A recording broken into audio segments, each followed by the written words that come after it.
What's up, Kansas City? I'm your host, Glenn Bryan Frizell. Today we are taping on the campus of UMKC. Our special guest today is Ms. Carla Wilson, who's Director of Athletics at UMKC. Thank you for having us here today, Ms. Wilson. Thank you for being here.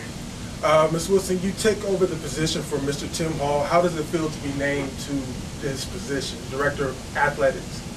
Well, it's interesting. I mean, I'm honored, I'm humbled to be in this position. It really has special meaning to me with this being my alma mater, and I've spent the last 25 years here at UMKC, the last 16 in athletics. So the fact that I'm able to serve my alma mater and the student athletes at this university really means a lot. The Kansas City Star article, UMKC breaks ground with the introduction of Carla Wilson as Athletic Director, really linked the naming of you to this position as raising the bar for female athletic directors. Ms. Wilson, you commented that you'd rather be judged on your work as an athletic director. Still, do you think that is noteworthy from a historical perspective that you are one of 33 female athletic directors among 346 Division I programs, and you're the only African-American woman athletic director in Division I who doesn't work at a historically black college or university? Yes, I do. I said I want to be judged on my work because I hope that there's a day where it doesn't matter your race or whether you're male or female, that people are just looking at the work that you do. But it's definitely significant, and I know in the times that we're in right now, because there are so few, I know eyes are going to be on me, and I want to be myself, but I know in being myself I'm going to be ethical, I'm going to be fair. I'm going to do everything to help put the student athlete in a better spot and make them our proud leaders of tomorrow. But I also think it gives me a unique perspective just because of my race and because I'm female. Because what I've seen as a female or what I've experienced because of my race, I think will help me to better serve our student athletes. And you do mention that you have a unique perspective. Was it drilled into you? Was it tough in terms of this is something that I can do, but I have to put in X amount of work when you were undergraduate here? Excuse me. No, I have always felt just all my life that work hard and things will be given to you because you worked hard. You will have earned it. I've never wanted it any other way. So it wasn't, my parents always, talked to me about working hard and just put my best foot forward for anything I do, but I really didn't see it as it's going to be tough on me because I'm a woman or tough on me because I always felt like if you work hard, you will get recognized for your work. It often takes longer. I think it might have taken longer, but I do think ultimately I was recognized for my work here. Were you a leader? Were you captain of your athletic team? Yes, my experience when I was in high school and just growing up, I started playing softball at the age of 7.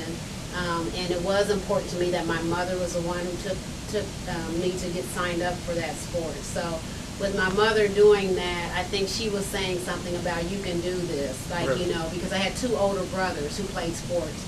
And then I had 3 older sisters who didn't play sports. And so she was like, it doesn't matter that whether you're a boy or a girl, you're athletic, you're always out with your brothers playing, and we're going to get you signed up. So I think that had a lot to do with it. And yes, I was always determined. I was always wanted to work hard and be the best. I always stayed late to shoot free throws or do those kinds of things. And I was the captain of my basketball team actually from my sophomore year on. I played varsity my sophomore, junior, and senior years. And so that was my high school coach. My freshman year was his first year, and we kind of grew together, but we believed in each other, and he knew I worked hard, and that's how I got there. Well, that background must have really played a key role to get you where you are today. Ms. Wilson, let's talk a minute about men's basketball. Earlier this year, the men's basketball team hired Kareem Richardson, who worked on the staff of the national championship Louisville Cardinals staff. Last season, the team went 5-11 in this conference. The UMKC basketball team won their last game last Saturday against Youngstown State. Go Kangaroos. Mrs. Wilson, what do you hope to accomplish with the new basketball program this year and with the new coach? Well, definitely, we're really excited to have Kareem. I had the privilege of working with him back in the 2007-8 season. He was here for 9 months. under Matt Brown. So I had the privilege of working with him then, and he was someone I stayed in touch with throughout the years because I saw in him the same work ethic and drive and things that I really thought were important in a person who wants to be in sports because he spent a lot of hours. So if you want to be in sports, it's not for the person who wants to work 8 to 5. So with him, I just saw an excitement. The level of play at Louisville, obviously, the way they play, the run and gun type of basketball is something that I think that has been missing in Kansas City and at UMKC for some time. And so I thought that was an excitement that the fans would really get behind, and experience that they would really like to see. And I also knew that he knew what it was like to win. He had won at the highest level, so I knew that he could come in here, and I feel like he can get it done. Feel like he can get it done. The athletic department is competing for the first time in the Western Athletic Conference, Ms. Wilson. As an athletic director, what do you hope the move will accomplish? Well, the move will accomplish a couple of things. One of the things that we're going to get out of the move is we will host the WAC Conference Championships in basketball in Kansas City for 2 years. So that was one of the things when we moved to the Western Athletic Conference that was very important to us. And so to me, it's important because you're playing in front of your hometown crowd, and it gives you the best opportunity for success and the best opportunity for us to win the NCAA tournament and win the conference tournament and go on to the NCAA tournament, which has been a goal of ours for some time. What role would you like to see UMKC sports play in the surrounding Kansas City community? I think it's, one, I would like to see Kansas City kids on our teams, and not just basketball, but on all of our teams. But with basketball, Kareem has been very receptive to the community, and the community has been very receptive to him. So he has already spent many hours out, and we hosted a coaches clinic here with Mike Woodson came into town, and so we hosted a clinic here, and we had a very good turnout. And I've heard so many coaches say, what can we do, how can we help? He's out every day talking to the AAU coaches, and talking to the high school coaches, and really getting involved in the community, and has really been embraced by the Kansas City community. Ms. Wilson, you are a 25-year kangaroo. Leadership in the department has touched many facets: budget, human resource, facilities, sports administration, student athlete welfare and development. Which job was your favorite? Oh my goodness, which job was my favorite? Probably the student athlete development. It's really important to me to give back. To me, success is helping others reach their goals. So if I do that, then I feel like I'm successful. So being able to develop student athletes and to talk with them and let them know that, I've been in their shoes, they're not alone. They're going to make mistakes. I say that all the time. They're going to make mistakes, but as long as they learn from them and move forward, then that's what we're about. And just letting them know I've been there. This is my alma mater. I got my education here. I want you to get your education here. I'm going to be behind you. Academics is first. I'm going to be there when you walk across that stage.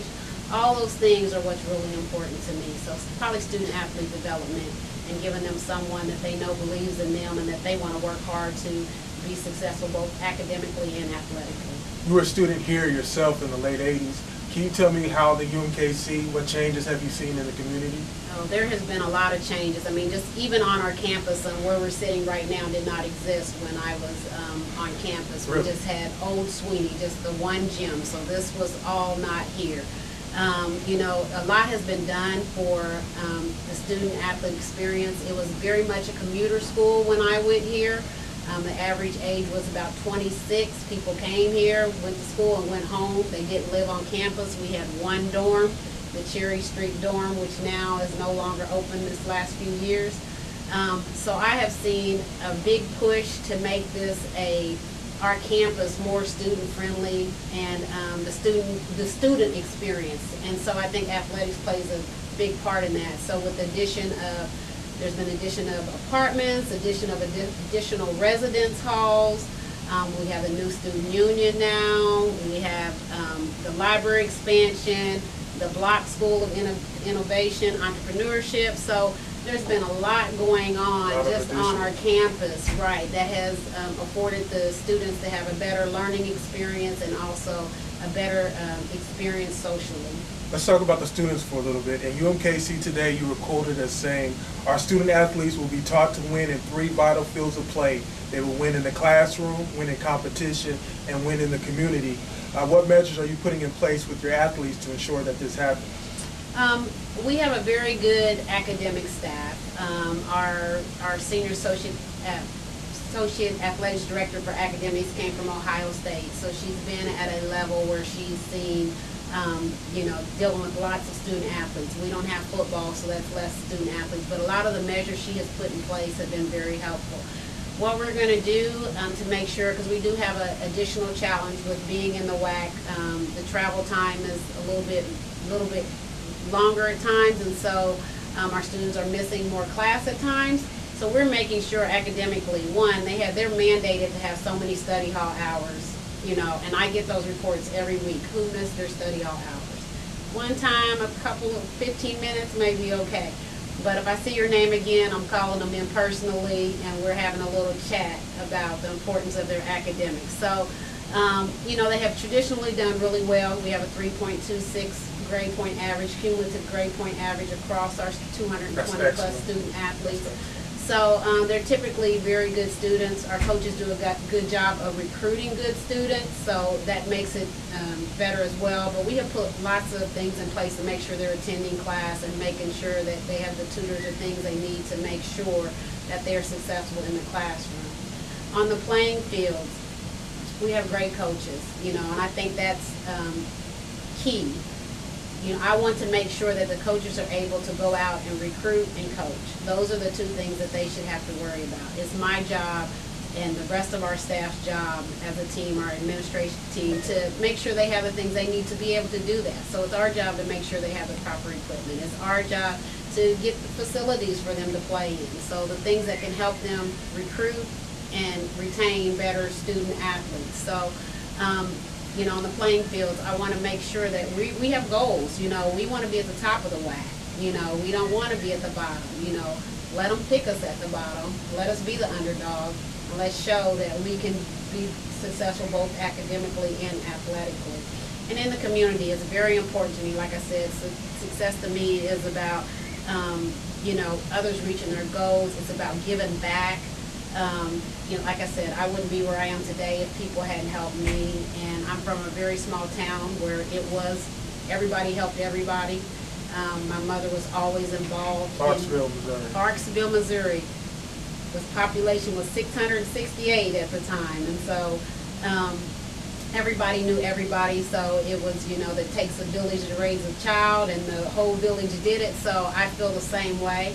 I feel like we are an urban campus. We're right here in the middle of the community, the urban core. So it's important for us to go back into those communities and make sure that those kids are seeing that people that look like them, that people that they have the same goals, they want to be an athlete one day, to see that they can do it. And it's our job to go in there and make sure, whether we're reading to them, whether we're playing basketball with them, that let them know that yes, we're human too, and we make mistakes, but look where we are. You can be in college as well.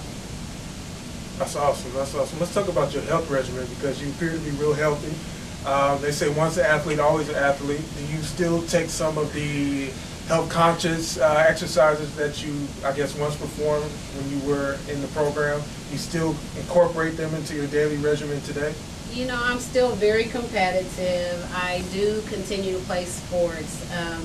One of the things, I said my mother took me at the age of 7 to sign me up for softball, and that's where it began. Sounds like fun. And just this year in October, my 40 and over women's softball team, we played in a world tournament in Vegas, and we won the world tournament. So I continue to be involved in sports. I think it makes you young. It keeps you young, keeps you healthy, working out as well. Just a part of my daily life, and also to help keep a little sanity sometimes. Let's talk a little bit about the role of technology and student advancement. Students nowadays have access to social media and a lot of different devices that were just starting to kind of being ushered in when I was in school, and I'm certain that people really hadn't thought about it yet when you were matriculating, being competitive. What role do you see technology playing in either being a successful tool or a clutch, so to say, a crutch? I think, you know, it can be good or bad, and I think any situation or anything can be good or bad. We try to focus on the good. So we do training with our student athletes about what they put on Facebook, about what they tweet about, because they're representing themselves, UMKC, this department, and so it's very important that they think about those things, you know, because it's like you're always on. You have UMKC, you're walking around in a UMKC shirt, and there's a picture of you on Facebook that's not very favorable. That's not going to make any of us too happy, and in the long run, I'm quite sure they would wish they had not done that. So we talk to them about, yes, you know, we want them to have a social life. We want them to be able to tweet, but be conscious about what you're saying. Make sure that you are representing yourself in this university in a positive light. Well, Ms. Wilson, I'm real happy that I'm glad that I got the chance to talk with you today. We'd like to thank you for sharing with us today. Please keep us informed of what's going on in the UMKC sports community. Also like to wish you well as your husband, Kevin, and your four children. Thank you very much. Our heart goes out to them. Thank you. What's up, Kansas City? I'm your host, Glenn Bryan Frizell, inviting you to check out more video online at www.whatsupkansascity.net. And remember, the sky is the limit. Aim high, shoot for the moon. If you miss, at the very least, you land among the stars.